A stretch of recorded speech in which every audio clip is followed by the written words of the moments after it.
चलो अच्छा, अब बेटा चैप्टर सुनो। चैप्टर 5 नाम है मैग्नेटिज्म। मैग्नेटिज्म बढ़िया चैप्टर है, आसान चैप्टर है। अरे सबसे पहले होमवर्क तो पूछ लूँ। हाँ ये तो मुझे ध्यान ही आ गया, ये तो बड़ा फंस गए। ना ना ना ना ना, कल से नहीं। अब मैं ये देखूंगा तो मुझे जवाब कौन क्या क्या देगा। ठीक है हाँ, पहले बेटा तुम दिखाओ होमवर्क। नहीं नहीं नहीं, तुम्हारे जब नंबर आया तुमसे पूछूंगा तब देखो। हाँ मैं ये देखूंगा ना कौन, मतलब कौन क्या क्या बहाने बनाएगा। बहाने जवाब तो क्या, तो अभी आ रहा है, रुको अभी देखते। इसने करा, वेरी गुड। डेट कितनी हो, 20।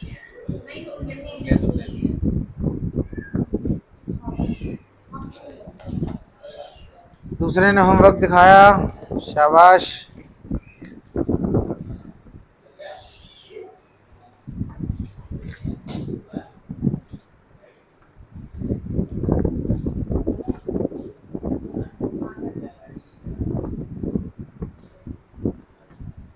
लाओ, हाँ देख लो देख लो। आप ये देख रही है, इन्हें ध्यान नहीं कि रात हो सकता है इन्हें याद ना रहा हो, नींद में इन्हें कर दिया होमवर्क। ठीक है, इसलिए अब ढूंढ नहीं है। हाँ। किस कॉपी, हमें लग रहा है कई कॉपियों में कर दिया तुमने होमवर्क, तुम्हें यही ध्यान नहीं किस किस कॉपी में कर दिया है। तुमने करा या नहीं करा, सच से बताओ होमवर्क है? ये क्या है, मतलब कोई पन्ना पलट दो, दिखा दो जहां लिखा हुआ है कुछ है पुराना। क्यों झूठ बोल रही है? जो जो होमवर्क करेगा वो लाएगा नहीं, तो झूठ बोल रहा है। हाँ शिवानी तुम क्या बता रहे हो बेटा? अच्छा तुम कुछ नहीं बताओगे, मतलब तुम ये नेता बन गई। नो कमेंट्स, अपने से कोई कोई काम पूछे। हाँ बताओ।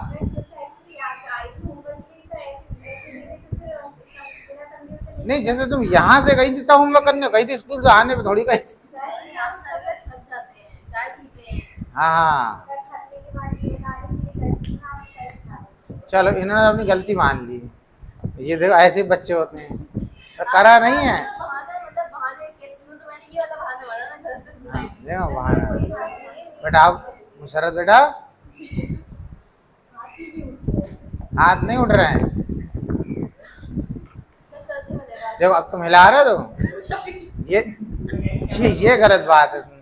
ठीक है तो अब कोई बात नहीं। मैंने पैर आगे करा से तो वो अचानक नहीं तो हाथ भी तो पैर लगा। नहीं तो एक बार ये तो बता, तुम जो बता रहे मेरे हाथ नहीं उठ रहे हैं, तो कोई मारने पीटने के लिए थोड़ी कहा किसी को कि तुम्हारे हाथ नहीं उठ रहे हैं। बोले क्या कहते ना, वो कहते बोले अरे वो मेरे से बड़े पड़ गए थे तो मेरा हाथ नहीं उठा। ठीक है, अरे तुम मानने को थोड़ी कह रहे, तुम्हें होमवर्क करने को कह रहे, करो। देखो आज तो मैं सिर्फ तुमसे सिर्फ ऐसे पूछ रहा हूँ, सिर्फ ऐसे बोल रहा हूँ। कल से मैं ये ऐसे सबको देखो कौन बच्चा शक्ल दिखाऊंगा, कौन बच्चा क्या कह रहा है। हाँ अरमान तुम बताओ बेटा। हाँ अच्छा टाइम नहीं मिला, सही, टाइम नहीं मिलेगा। टाइम किसी दुकान किसी खोके कहीं पर नहीं मिलेगा। हाँ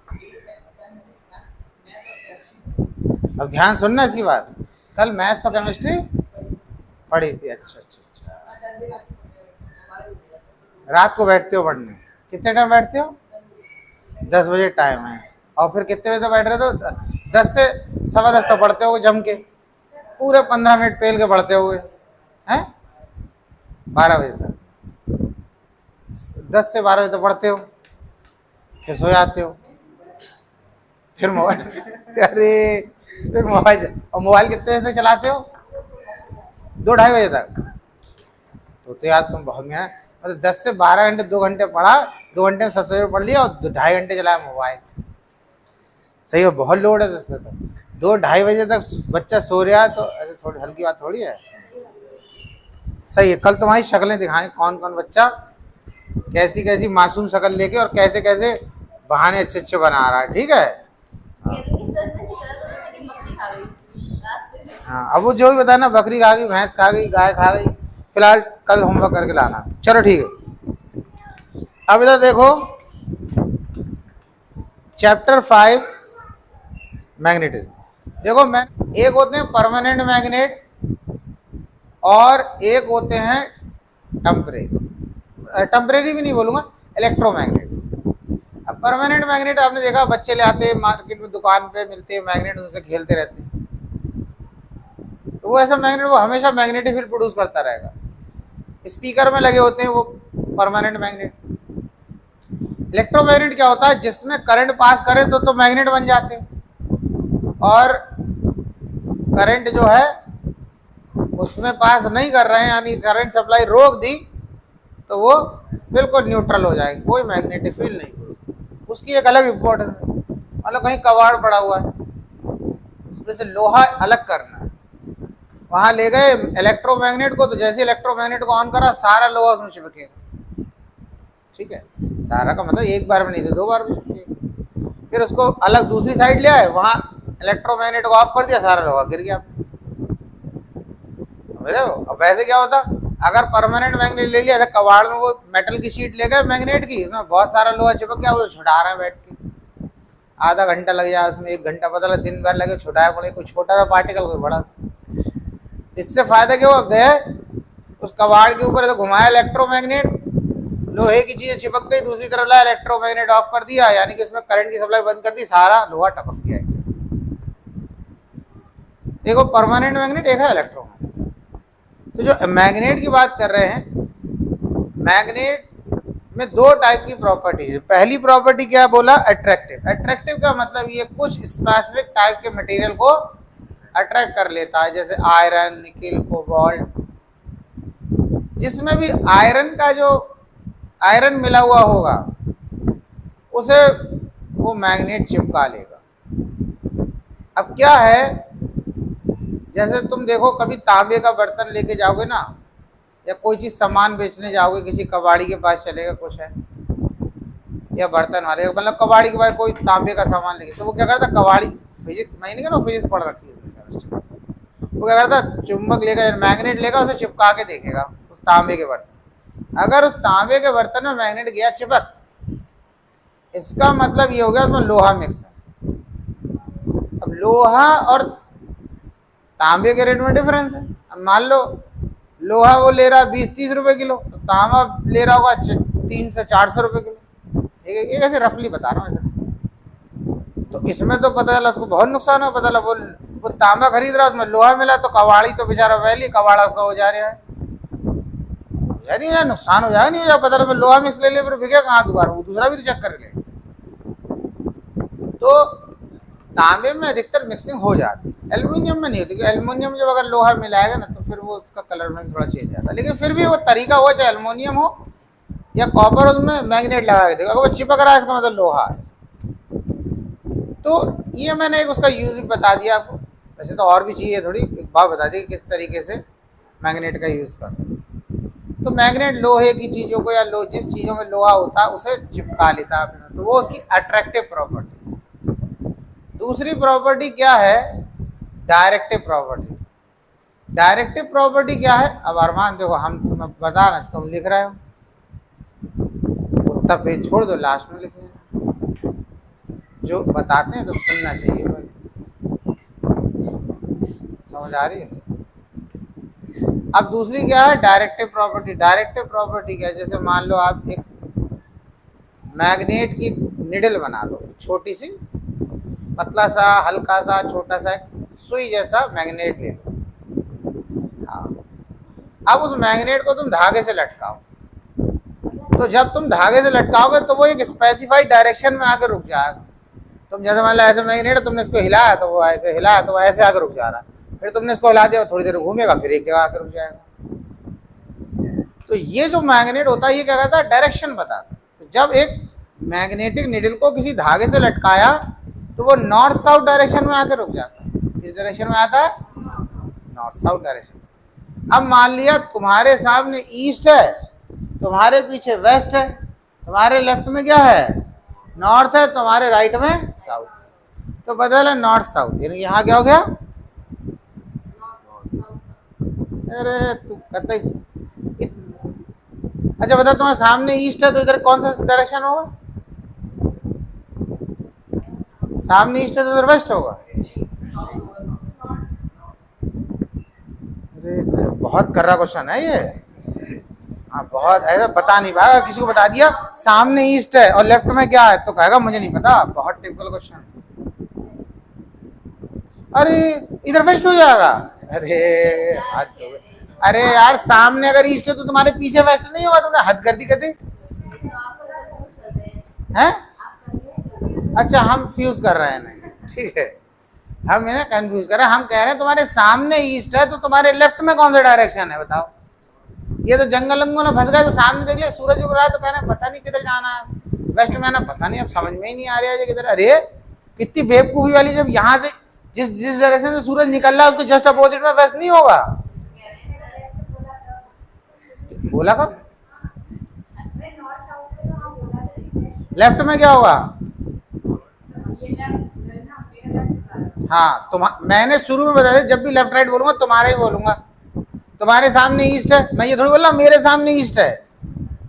तुम्हारे सामने ईस्ट, तुम्हारे पीछे वेस्ट, तो लेफ्ट में क्या हुआ? नॉर्थ। और राइट में क्या हुआ? साउथ। अब तुमने मैग्नेटिक नीडल ऐसे ले ली तो जो मैग्नेटिक नीडल है वो नॉर्थ साउथ में है। अब जो साइड उस मैग्नेट की नॉर्थ की तरफ होगी वो नॉर्थ पोल उसका नाम रख दिया, जो साउथ की तरफ उसका क्या रख दिया? बात समझ में आ गया? अब इस साइड को हम बोले नॉर्थ, इस साइड को। तो अब मैग्नेटिक नीडल हमने से लटकाया, वो घूम फिर के यहाँ रुक गई, तो ये वाली को हमने क्या बोल दिया? नॉर्थ, और इस वाली को क्या बोल दिया? बात समझ में आ रही? इससे किसी एक मैग्नेट का नॉर्थ साउथ पता चल गया। अब हमने इसमें क्या करा? मार्क लगा दिया। यहाँ पे क्या लगा दिया? एक डॉट लगा दिया। कहा ये डॉट वाला जो हो गया हमारा इस तरीके से, नहीं कैप नहीं लगा दी, जैसे हमने ऐसे कर दिया, हमने कहा ये डॉट, जिस एंड पे डॉट लगा है वो नॉर्थ हो गया, जिस एंड पे साउथ डॉट नहीं लगा वो साउथ। अब हम कोई दूसरा मैग्नेट ले लें, जैसे ही हम उस मैग्नेट का ये साइड लगा वो चिपक गया इसके साथ, तो ये क्या हो गया? साउथ। और अगर ये रिपेल करने लगा मान लो ये साइड नॉर्थ। तो अगर एक मैग्नेट में हमें नॉर्थ साउथ पता चल जाता है तो उसकी हेल्प से हम दूसरे मैग्नेट में ही पता कर सकते हैं। मतलब वैसे तो प्रैक्टिकल से भी कर सकते हैं लटका के, लेकिन अगर हमें पता चल जा रहा है एक में तो उसकी हेल्प से हम बिना उसको लटकाए उसी से क्या करना, रिपेल करा के अट्रैक्ट करा के हमें पता चल जाएगा कि वो कौन सा डायरेक्शन नॉर्थ कौन सा साउथ। ठीक, तो दोनों प्रॉपर्टी समझ में आ गई। एक है आपकी अट्रैक्टिव प्रॉपर्टी, दूसरी कौन सी है? डायरेक्टिव। डायरेक्टिव होता है डायरेक्शन। तो पहले के टाइम में क्या, एंशिएंट टाइम में जो लोग समुद्र से बहुत सफ़र करते थे, तो अब समुद्र में मान लो जा रहे हैं तो वहाँ पे मैग्नेट बहुत काम करता था डायरेक्शन बताने में। अब ऐसा तो नहीं कि जहाज में उतरे किसी ने पूछा देखा कहाँ मुड़ना है, तो लेफ्ट में मुड़ना है, ऐसे तो ठीक है इधर चले आगे से मुड़ जाए तो कोई मिलेगा ही नहीं। ठीक है, वहाँ तो कोई मिलने वाला है नहीं, तो खाली करने तो ऐसी जगह पर बड़ा दिक्कत होती। वैसे अगर कहीं प्लेन में जा रहे हो तो कोई ना कोई तो कहीं वहाँ मिल ही जाता है। ठीक है भाई, कहीं के डेवलपमेंट होगा, कहीं नहीं होगा, कहीं कोई सी भाषा बोलते हैं, लेकिन समुद्र में कौन रह रहा है वहाँ पर? समझ आ रहा है? तो वहाँ पर क्या होता था, ये जो मैग्नेट होता था या मैग्नेटिक, एक तरीके से हम बोलते हैं कंपास जो है, वो उस समय के टाइम में डायरेक्शन को पता करने में हेल्प करता है। इतनी बात आ गई समझ? ठीक, देखो ये जो चैप्टर है अगर आप देखा जाए ना तो जो आपने फर्स्ट चैप्टर पढ़ा उससे काफी सिमिलर, फर्स्ट चैप्टर से काफी सिमिलर। आज एब्सेंट कौन कौन है दूसरा? नैतिक। हाँ से वो नैतिक सही, वो तो अपने फर्स्ट चैप्टर स्टार्ट होता तो एक दो बार छुट्टी मारता। हर चैप्टर में उसकी एक फंडामेंटल ड्यूटी बन गई है कि जैसे चैप्टर स्टार्ट हो, आगाज का तो कहीं नहीं रहा है, आगाज तो हमारा टॉपर है बच्चा, उतना पता है। लेकिन ये है कि नैतिक की बात है तो नैतिक बेचारा हर बार में गायब हो लेता है।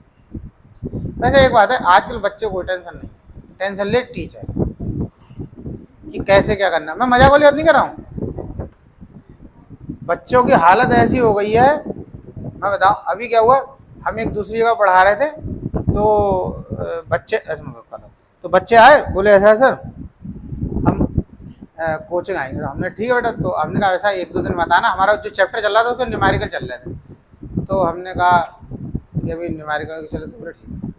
तो बोले नहीं नहीं सर बैठा दो, तो चलो ठीक बैठ। एक दिन पढ़ा तो मैंने कहा, बोले ऐसा है, और फीस की बात करें, फीस भी एडवांस दी। एक दिन पढ़ा, दूसरे दिन आना, दूसरे दिन पता क्या कह रहे हैं, कह रहे हैं सर 4 चैप्टर आ रहा है, कल परसों टेस्ट है। मतलब 4 चैप्टर आ रहे हैं, परसों टेस्ट। अब सर सोचें कि इन्हें 4 चैप्टर कैसे करवाना है 2 दिन में, है? वही तो बहुत कर रहा है साहब, बच्चा टेंशन नहीं है। मतलब हम ये सोचते हैं एक बच्चा चैप्टर स्टार्ट कर रहे हैं, कोई नया टॉपिक स्टार्ट हो रहा है तो वो छुट्टी कर लिया, उसे कैसे समझ में आएगा, ये हम सोच रहे हैं। बच्चा कह रहा है तुम टेंशन क्यों ले रहे हो, ऐसे ऐसे हो जाए तो मामला गड़बड़ हो जाएगा, किस किस की टेंशन लोगे। ये देख रहा है, ये डिवोशन होता है। हर 5 मिनट में देख रहा है कहीं टाइम बढ़ तो नहीं रहा है, मैं इतने इंटरेस्ट से पढ़ रहा हूँ। ठीक है, नाम तुम्हारा नहीं ले रहा हूँ मैं तुम्हारा नाम तो मैं सिर्फ जनरल बात बोल रहा हूँ। उसे बैग में रख लिया करो, जब खत्म है तो लिखा जाओ। टाइम मुझसे पूछ लिया करो बीच में, हर 5 मिनट मुझसे पूछा करो सर कितना टाइम हो गया।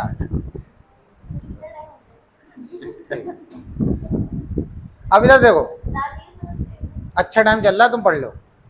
देखो ये मैंने क्या कहा, नॉर्थ पोल जो है वो पॉजिटिव चार्ज का इक्विवेलेंट है और साउथ पोल नेगेटिव चार्ज। उसमें था इलेक्ट्रिक डाइपोल, इसमें है मैग्नेटिक डाइपोल। नॉर्थ पोल से मैग्नेटिक लाइन निकल रही है, पॉजिटिव चार्ज से इलेक्ट्रिक लाइन निकल रही है। इतनी बात आ गई समझ में।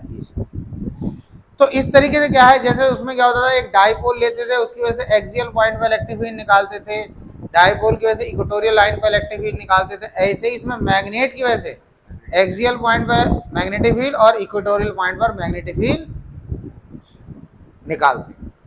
इसमें हम आपको डेरिवेशन इस नहीं करना है, मैं डायरेक्ट फॉर्मूला बता दूंगा, लेकिन आप क्या करना है मैं आपको बता दूंगा, आप करके जरूर ले आना। क्योंकि अगर आपने इसमें डाइपोल के केस में एक्सियल पॉइंट इक्वेटोरियल पॉइंट का डेरिवेशन कर लिया आपने आप, तो इसका मतलब आपने जो फर्स्ट चैप्टर में आपने एक्सियल इक्वेटोरियल का पढ़ा है वो आपको याद है। और अगर आप इसमें नहीं कर पाए, इसका मतलब फर्स्ट वाला आपको याद नहीं, आपने रट रखा है। बात समझ में आ रही है? तो पहले इसमें जैसे इसमें फॉर्मूले थे बेसिक से, 2 चार्ज के बीच में कितना फोर्स लगेगा, एक चार्ज कुछ डिस्टेंस पे कितना इलेक्ट्रिक फील्ड प्रोड्यूस करेगा, इसी टाइप के इसमें भी फॉर्मूले हैं। तो पहला लिखो, उसमें हमने पढ़ा था कूलम्स लॉ इन इलेक्ट्रोस्टैटिक्स, तो इसमें Coulomb's law of magnetic force लिखो, Coulomb's law of magnetic force. देखो सिंबल से है, एफ जो है डायरेक्टली प्रोपोर्शनल है पोल स्ट्रेंथ के। पोल स्ट्रेंथ क्या होती है बच्चों, जैसे M1 M2, जैसे कोई मैग्नेट है तो उसके 2 पोल हैं, तो उनकी स्ट्रेंथ के बारे में बात कर रहे हैं। जैसे चार्ज, जैसे हमारे पास 2 चार्ज है, एक Q1 Q2। अब हम कहें Q1 का मैग्नीट्यूड है 5 कूलम, ये हिला रहा है, ये इसीलिए तो मैं आगे बिठा रहा था, वो ऑटोमेटिक तुम्हारा पैर लगेगा ही लगेगा। कल से मैं उसको पीछे रखूंगा, तुम आगे बिठा। एक चार्ज है आपके पास 5 माइक्रोकूलम का और दूसरा चार्ज है 10 माइक्रो, तो हम बोलेंगे जो 10 माइक्रोकूलम का चार्ज है उसकी स्ट्रेंथ ज्यादा है, पहले वाले की 5 उससे ज्यादा है, वैल्यू ज्यादा, स्ट्रेंथ। ऐसे ही पोल स्ट्रेंथ होती है। पोल स्ट्रेंथ का मतलब ये होता है किसी एक तरीके से पोल की किसी चीज को अट्रैक्ट करने की स्ट्रेंथ। जैसे अब क्या है, मान लो हमारे पास 2 मैग्नेट है, दोनों एक ही जैसे लग रहे हैं, लेकिन हमने जो एक्सपेरिमेंट करा, इसके पास एक निडल रखी, तो यहाँ रख रहा है अट्रैक्ट कर रहा है, यहाँ रख रहा है अट्रैक्ट कर रहा है, यहाँ 10 सेंटीमीटर पे रखा अट्रैक्ट कर लिया, 10 से ज्यादा रखा ये अट्रैक्ट नहीं कर पा रहा। लेकिन ये दूसरा मैग्नेट लिया, सब कुछ सेम है, सेम साइज, सब कुछ सही, लेंथ सेम, डायमीटर सब कुछ, लेकिन ये क्या कर रहा है 15 सेंटीमीटर तक और वही निडल रख रहा है, तो उसे ये अट्रैक्ट कर ले रहा है। तो हम क्या बोलेंगे, इसकी पोल स्ट्रेंथ ज्यादा है, इसकी पोल स्ट्रेंथ क्या है, ज्यादा है। बात समझ में आ गया? ऐसे नहीं करना, हाँ झूम होता है, ठीक है। तो F जो है डायरेक्टली प्रोपोर्शनल M1 M2 के। तो जैसे पॉजिटिव चार्ज या नेगेटिव चार्ज या चार्ज की वैल्यू होती है, तो ऐसी पोल स्ट्रेंथ होती है। यूनिट में लिखवा दूंगा इसकी, क्या एम्पियर मीटर होती है पोल स्ट्रेंथ। अब दूसरा देखना है, F जो है वो इनवर्सली प्रोपोर्शनल किसके है, R स्क्वायर के। अब क्या करना है, दोनों को कंबाइन कर दो तो क्या हो जाएगा, M1 M2 upon R। Proportionality का साइन हटाएंगे, कांस्टेंट लगाएंगे, M1 M2 upon R square. तो यहाँ जो कांस्टेंट होता है, देखो जब इलेक्ट्रिक फील्ड इलेक्ट्रिसिटी या इलेक्ट्रिक फील्ड का टॉपिक चल रहा होता है, तो वहां पे जो कांस्टेंट के होता है वो होता है 1/4πε0 करा। लेकिन जब मैग्नेटिज्म का टॉपिक चल रहा होता है वहां पे जो कांस्टेंट होता है वो μ0/4π के बराबर होता है, m1 m2/r। बात समझ में है? हाँ, इसकी मैं वैल्यू बता, अच्छा ये तो न्यूटन हो जाएगा। ये जो है ना μ0/4π जो है इसकी वैल्यू होती है 10⁻⁻7 टेस्ला मीटर पर एम्पियर। बात समझ में आ गई? अच्छा, अभी ये जो m1 m2 है इसकी अगर हम बात करें, m1 एंड m2 इसकी जो है यूनिट है, ऐसा यूनिट है, ऐसा यूनिट वो होती है एम्पियर मीटर। क्या होगी? एम्पियर मीटर होगी। तो ये बिल्कुल ऐसे ही लग रहा है जैसे आपने स्टार्टिंग में फर्स्ट चैप्टर में पढ़ा था, कूलम्स लॉ इन इलेक्ट्रोस्टैटिक्स। बिल्कुल वैसे ही है, नहीं है? या अंतर लग रहा है कुछ?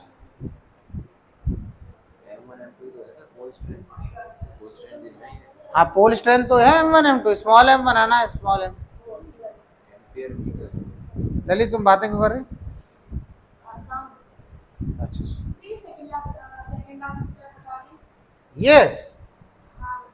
ये जो कांस्टेंट है ना उसकी वैल्यू लिख दी, μ0/4π की वैल्यू इतनी होती है 10⁻⁻7 टेस्ला मीटर पर एम्पियर।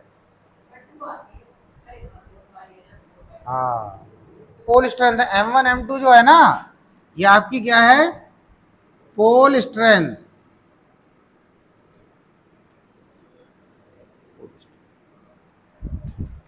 एक हमने देखो एक चीज समझना है, मैं उसको साथ में समझाता जाऊंगा दूसरे भी। हमने इलेक्ट्रोस्टैटिक्स में एक फॉर्मूला पढ़ा था, F = K Q1 Q2/r²। किसी को याद तो नहीं है फॉर्मूला? ये देखा है, ये शामतगंज में देखा होगा तुमने, शामतगंज में टहल लिया। अरे यार, ये तो फर्स्ट चैप्टर का फॉर्मूला है यार।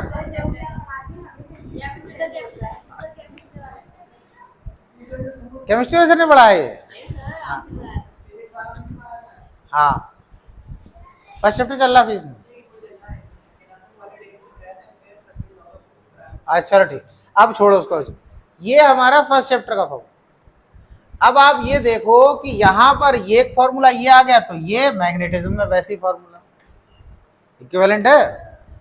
आपको क्या कर रहा है इस चैप्टर में, फर्स्ट चैप्टर के अगर फॉर्मूले याद है तो आपको ये देखना है कि इसकी जगह हम किसको रिप्लेस कर दें, वो आपका मैग्नेटिज्म वाला फॉर्मूला बन जाएगा। अब कैसे? अभी वो बताऊंगा, 2-3 फॉर्मूले लिखा दूं फिर ये चीज बताऊंगा। फिर क्या होता है इसमें, एक फॉर्मूला इलेक्ट्रिक फील्ड का आपने पढ़ा था। इलेक्ट्रिक फील्ड क्या होता था? KQ/r²। ऐसा होता था, KQ/r²। और एक फॉर्मूला होता था E = F/Q0, इस तरीके का। इस फॉर्मूले से हम ये वाला फॉर्मूला बना लेते थे। बात समझ में आ रही है? अब ये देखो हम इसमें कैसे करेंगे। हमारे पास ये फोर्स का फॉर्मूला है, तो हमने मैग्नेटिक फील्ड का फॉर्मूला का B = F/m0 कर दिया, यानी कि E की जगह क्या आ गया? B, F की जगह F और Q0 की जगह m0। m0 क्या है? किसी पोल की पोल स्ट्रेंथ, मतलब नॉर्थ पोल साउथ पोल है कोई मैग्नेट का, उसकी पोल स्ट्रेंथ। अब B = F/m0 हो गया, ये फॉर्मूला मैग्नेटिक फील्ड निकालने का। अब एक चीज समझना, जैसे मान लो यहां पर कोई नॉर्थ पोल रखा है। देखो सिंगल पोल एग्जिस्ट नहीं कर सकता मैग्नेट में, मैं बता चुका हूं। मैग्नेट में कभी भी सिंगल पोल एग्जिस्ट नहीं करता, हमेशा 2 पोल रहते। आप मैग्नेट को तोड़ फोड़ पाउडर कुछ भी चूरा कर दो, वो रहेंगे 2 के 2 ही पोल। तो अब हमने मान लिया यहाँ पर एक नॉर्थ पोल है। इस नॉर्थ पोल जो है वो इस पॉइंट पर कितनी मैग्नेटिक फील्ड प्रोड्यूस कर रहा है ये निकालना है। तो हमने यहाँ पर क्या करा, यहाँ पर भी एक दूसरा नॉर्थ पोल रख दिया। यहाँ पर तो कुछ भी हो सकता है, यहाँ पर साउथ भी रख सकते थे, लेकिन अभी हमने नॉर्थ पोल मान लिया, यानी कि ये मैग्नेटिक फील्ड का सोर्स है। इसकी मैग्नेटिक फील्ड हमें यहाँ निकालनी है, तो यहाँ पर भी हमने एक पोल रख दिया। जब हमने यहाँ पर पोल रख दिया तो उस पोल की, यानी कि नॉर्थ पोल यहाँ पे भी रख दिया, बनाया नहीं मैंने, उसकी पोल स्ट्रेंथ कितनी है, एम नॉट, एम नॉट। तो ये इसको क्या करेगा, रिपेल करेगा। तो इसने इस पे फोर्स लगाया एफ और इसकी वैल्यू यहां रख दिया, तो इस रेशियो से हमें इस पॉइंट पर इस नॉर्थ पोल की मैग्नेटिक फील्ड मिल जाएगी। मतलब ये नॉर्थ पोल इस पॉइंट पर कितनी मैग्नेटिक फील्ड प्रोड्यूस करेगा। समझ आ रही, सिंपल है। अब हमने क्या करा, दो पोल ले लिए, एक की पोल स्ट्रेंथ है एम और एक की है एम नॉट है। मतलब ये चाहे नॉर्थ साउथ हो, साउथ साउथ हो, नॉर्थ नॉर्थ हो, कुछ नहीं, एक पोल ये है, एक पोल ये है, एक की पोल स्ट्रेंथ एम है, एक की पोल स्ट्रेंथ एम नॉट। जैसे हम लिखते थे एक Q1 चार्ज है, Q2 चार्ज ऐसे लिखते थे, तो उसकी जगह हम ये m और m नॉट, m1 m2 ऐसे लिख रहे हैं। ठीक है, इनके बीच में डिस्टेंस क्या है, इनके बीच में डिस्टेंस है r। तो अभी इनके बीच में जो आपने पढ़ा कूलम्स लॉ इन मैग्नेटिज्म, उसका फॉर्मूला तो ये हो गया। तो हम इनके बीच में जो फोर्स लगेगा, चाहे वो अट्रैक्टिव लगे चाहे रिपल्सिव लगे, दोनों में से एक लग सकता है। तो उसका फॉर्मूला हो जाएगा mu naught upon 4 pi M M naught, ये दोनों है ना, एक को एम एक को M naught upon R square होगा। इसकी वैल्यू को हमें यहां पुट कर देना, तो बी इक्वल्स टू क्या हो गया,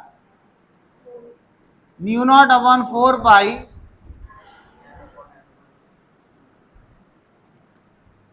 M M naught upon R square, और यहां आ जाएगा एम नॉट। अब इस एम नॉट से ये कट जाएगा, तो बी इक्वल्स टू क्या हो गया, 4 pi M upon R square, ये आ गया। तो अगर इस फॉर्मूले को देखो और इस फॉर्मूले को देखो, ये सेम है भाई। ये बी की ई की जगह आ गया बी, कांस्टेंट की जगह आ गया ये म्यू नॉट अपॉन 4 पाई, यहां आएगा 1 अपॉन 4 पाई एप्सिलॉन नॉट। जहां चार्ज है वहां पोल स्ट्रेंथ, डिस्टेंस की जगह डिस्टेंस। बहुत सिंपल है, देखो क्या है मैं बताऊं। इलेक्ट्रिक फील्ड की बात कर रहा हूं, इलेक्ट्रिक फील्ड ईएफ समझना, और यहां पर मैग्नेटिक फील्ड। इलेक्ट्रिक फील्ड में जो कांस्टेंट होगा वो हो जाएगा आपका 1 अपॉन 4 पाई एप्सिलॉन नॉट, और मैग्नेटिक फील्ड में ये कांस्टेंट क्या हो जाएगा, k equals to mu naught upon 4 pi. बात समझ में आ रही है, तो थोड़ा सा क्या दिख नहीं रहा है, बताओ। ऐसे ही क्या करना है, यहां पर दूसरा है, आता है ई, इलेक्ट्रिक फील्ड जहां पर होगा, मतलब जहां पर हम इलेक्ट्रिक फील्ड को ई से रिप्रेजेंट करते हैं, मैग्नेटिज्म में हम उसे बी से करने लगेंगे। जहां पर हमारा ये Q1 Q2 आएगा, वहां पर हम M1 M2 यूज करने लगेंगे। फिर हमारा आता है इलेक्ट्रिक डाइपोल मूवमेंट P आएगा, वहां पर हम capital M magnetic dipole movement use करने लगेंगे। कुछ सिंबल हैं, अगर आपने इनको याद कर लिया इसकी जगह तो सारे फॉर्मूले बन गए। हैं कितने से, 1 2 3 4, बात समझ रहे हो। 2 मिनट पहले चश्मा है, फिर नहीं है, फिर है। हाँ तो सही से, तो टेस्ट चार्ज की जगह टेस्ट पोल होगा। हाँ वो जैसे जैसे इन्होंने हम लिख देते Q नॉट, तो वहां लिख देते M नॉट। बात समझ में आ रही है, इसमें कोई डाउट। आपने देखा होगा उसमें हम इलेक्ट्रिक डाइपोल मूवमेंट की बात करते थे, फॉर्मूला क्या होता था, P equals to Q into 2a। यहां पे P की जगह क्या हो जाएगा, M equals to small m into 2l। भाई इतना फर्क हो जाएगा, 2a की जगह 2l कर दे रहे हैं।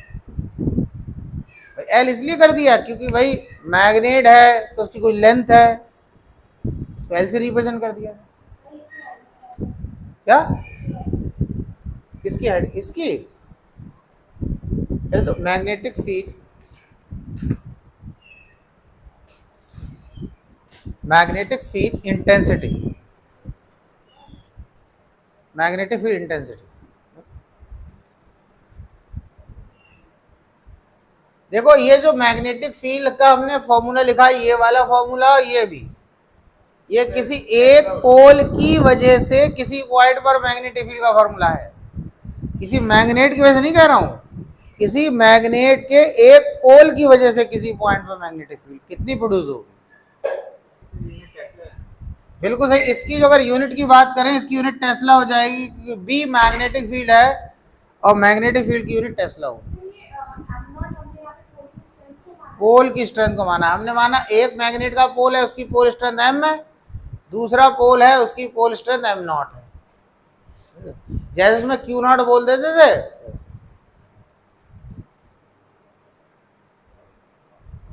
देख लो जिसको जहां डाउट लग रहा है वो बताओ, तो मैं बताता हूँ। कोई किसी को डाउट हो पूछो।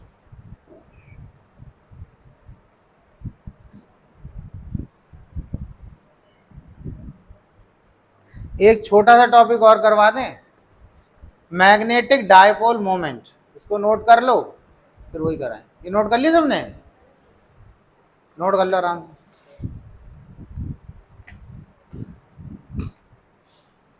कल सब फिक्र से सिर्फ 2 लाए हैं करके, कल सबके सब होमवर्क करके लाओ।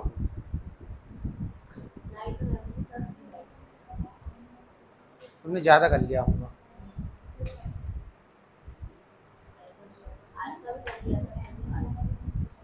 चलो सुन है, गुलाब जामुन लाना है, जो पढ़ाया जा रहा है वही करना है।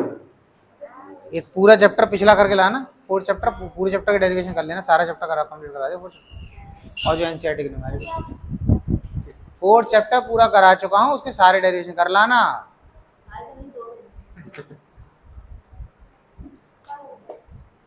अब नेक्स्ट टॉपिक लिखो,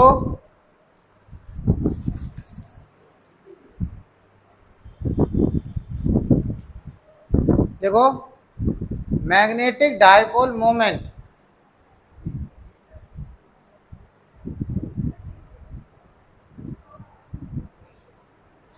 मैग्नेटिक डायपोल मोमेंट, उसमें था इलेक्ट्रिक डायपोल मोमेंट, इसमें क्या है मैग्नेटिक। देखो it is defined as the product of, it is defined as the product of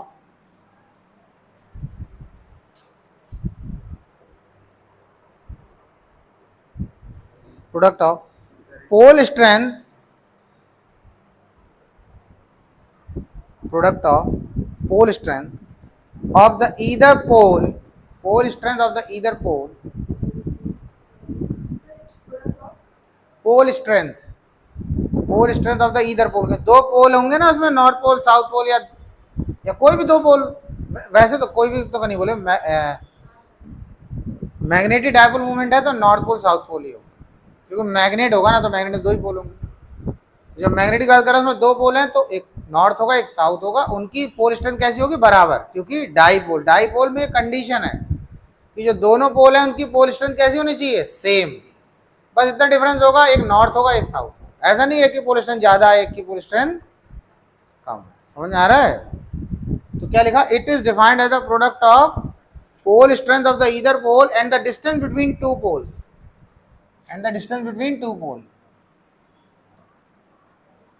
लिख लिया? अब ये जो m है ना, ये कैपिटल M जो है वो है मैग्नेटिक डायपोल मोमेंट, और पोल स्ट्रेंथ को हमने स्मॉल m से रिप्रेजेंट कर दिया। दोनों पोल के बीच में डिस्टेंस है 2 है। ऐसे समझ लो जैसे मैग्नेट, ये आपका एक मैग्नेट है, एक साउथ पोल है एक नॉर्थ पोल है, इसकी पोल स्ट्रेंथ स्मॉल m है, इसकी भी पोल स्ट्रेंथ स्मॉल m, और इनके बीच में डिस्टेंस कितना है 2 है। दोनों पोल्स के बीच में डिस्टेंस कितना है, capital M magnetic dipole movement, जैसे उसमें इलेक्ट्रिक डायपोल मूवमेंट होता है। अब यूनिट पता क्या है इसकी, तो क्या हो जाएगी एम्पियर मीटर, और ये डिस्टेंस है इसकी फिर मीटर होगी यहाँ पर, तो फाइनल हो जाएगी एम्पियर मीटर स्क्वायर। ये आपकी m की SI यूनिट, ये m यानी कि मैग्नेटिक डायपोल मूवमेंट की SI यूनिट है। ठीक है,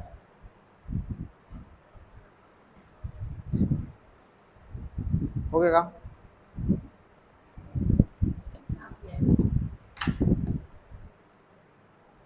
ठीक, अब निकाल लो तुम, बहुत देर हो गई तुम। देखो तुरंत किसने मैसेज भेजे हैं तुम्हें।